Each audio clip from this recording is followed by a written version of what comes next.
నేను మీ రెడ్డి శ్రీనివాస్. ఏదైతే కొడంగల్ నియోజకవర్గంలో మాజీ MLA BRS MLA Patnam Narender Reddy గారు ప్రెస్ మీట్ పెట్టి ఈరోజు గౌరవ ముఖ్యమంత్రి రేవంత్ రెడ్డి గారి మీద అదేవిధంగా కాంగ్రెస్ ప్రభుత్వం మీద విమర్శలు చేయడం జరిగింది. ఏదైతే నిన్న జిడ్చర్ల జరిగిన మీటింగ్ని ఉద్దేశించి కేవలం కేసీఆర్ని తిట్టనీకే మీటింగ్ ఉంది, ఏం డెవలప్మెంట్కి సంబంధించింది ఏం చెప్పలేదు, మాట్లాడలేదని చెప్పడం జరిగింది. ఏదైతే పట్నం నరేందర్ రెడ్డి గారు, మీరు ఏదైతే నిన్నటి మీటింగ్ను స్పష్టంగా ఒకసారి ఇంటి అర్థమవుతుంది.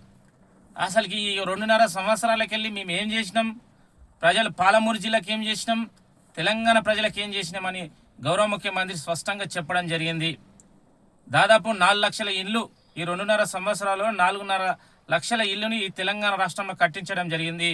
అదేవిధంగా దాదాపు 10 లక్షల మంది మహిళలకు సంబంధించిన ఉచిత బస్ సౌకర్యానికి సంబంధించింది, దాదాపు 200 యూనిట్లకు సంబంధించింది, రైతు భరోసా గురించి, రైతు బీమా గురించి, ఏదైతే ఇక విద్యార్థులకు సంబంధించిన ఏదైతే వాళ్ళ భవిష్యత్తుకు సంబంధించిన దాదాపు 70,000 ఉద్యోగులకు సంబంధించిన అంశాలను స్పష్టంగా మాట్లాడడం జరిగింది.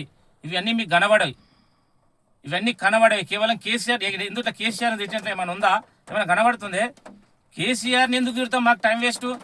సందర్భాలు వచ్చినప్పుడు మాత్రమే మేము చేసిన అభివృద్ధిని ఉదహరిస్తూ ఈ అభివృద్ధిని అడ్డుకున్నది కేసీఆర్ అని సంబోధించడం మాత్రమే మా గౌరవ ముఖ్యమంత్రి రేవంత్ రెడ్డి గారు చేస్తున్న పని.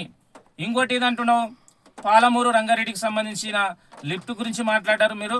అదేవిధంగా కోడంగల్ నారంపేట మక్తాల్కి సంబంధించిన లిఫ్ట్ గురించి మాట్లాడారు.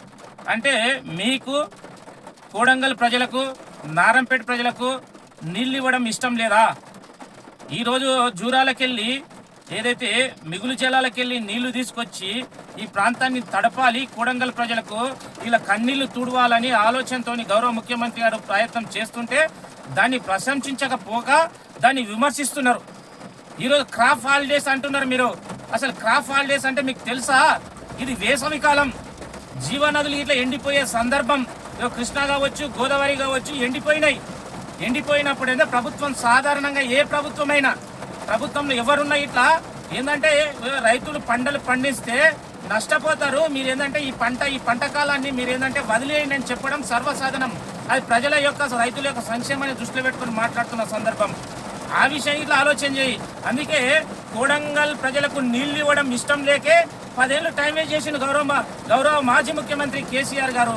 ఆయన బాటలు నడిచిన మీకు ఇట్లా అవే లక్షణాలు ఉంటాయి, అవే బుద్ధులు ఉంటాయి. ఇంకో 3వ విషయం ఏమాట్లాడు, దమ్ముంటే నా మీద పోటీ చేయి, నా మీద గెలువు, రాజీనామా చేయి అంటున్నారు కదా. నీ మీద రాజీనామా ఎందుకు? మొన్ననే ఓడిపోయినావు కదా, ఘోరంగా ఓడిపోయినావు కదా. అది మీ అధికార పార్టీలు ఉన్నప్పుడే ఓడిపోయినావు. ఇప్పుడు మేము దాదాపు 10,000 కోట్లు వెచ్చించినాము, కోడంగల్కి ఏం కావాలో అది ఇస్తున్నాము. నీకు భవిష్యత్తులో నువ్వు పోటీ చేసినా కాదు, డిపాజిట్కి ఇలా గల్లంత అవుతుంది. నీతో పాటు మీ కేటీ రామారావుది, హరీష్ రావుది, ఏదైతే కేసీఆర్ యొక్క డిపాజిట్లకు గల్లంత అయితే గుర్తుపెట్టుకో. మీరు అనేక విధాలుగా అబద్ధాలు చెప్తే కోడంగల్ ప్రజలు నమ్మడానికి సిద్ధంగా లేరు.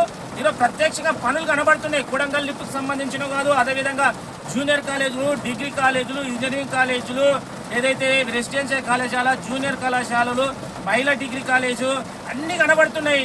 వీటన్ని ప్రజలు గమనించారా? మీ పార్టీ వాళ్ళు అయితే ఎట్లా ఓట్లు వేయరు? మీరు ఎన్ని విమర్శలు చేస్తే సరిపోతుంది. ప్రజలు ఇట్లా ఆలోచన చేస్తారులే. కాబట్టి దయచేసి విమర్శ చేసేటప్పుడు కనీసం ఒక అర్థరహితమైన విమర్శ చేస్తే ప్రజలు ఆకాంక్షిస్తారు. ఆ డిపాజిట్ గల్లంతుడు ఇట్లా కొంచెం కాపాడుకునే పరిస్థితి వస్తుంది. కాబట్టి మాట్లాడే ముందు కొంచెం జాగ్రత్త మాట్లాడాలని మాజీ ఎమ్మెల్యే పట్నం నరేందర్ రెడ్డి గారికి విజ్ఞప్తి చేస్తున్నా. జై రేవంత్ అన్న, జై కాంగ్రెస్, జై తిరుపతి అన్న.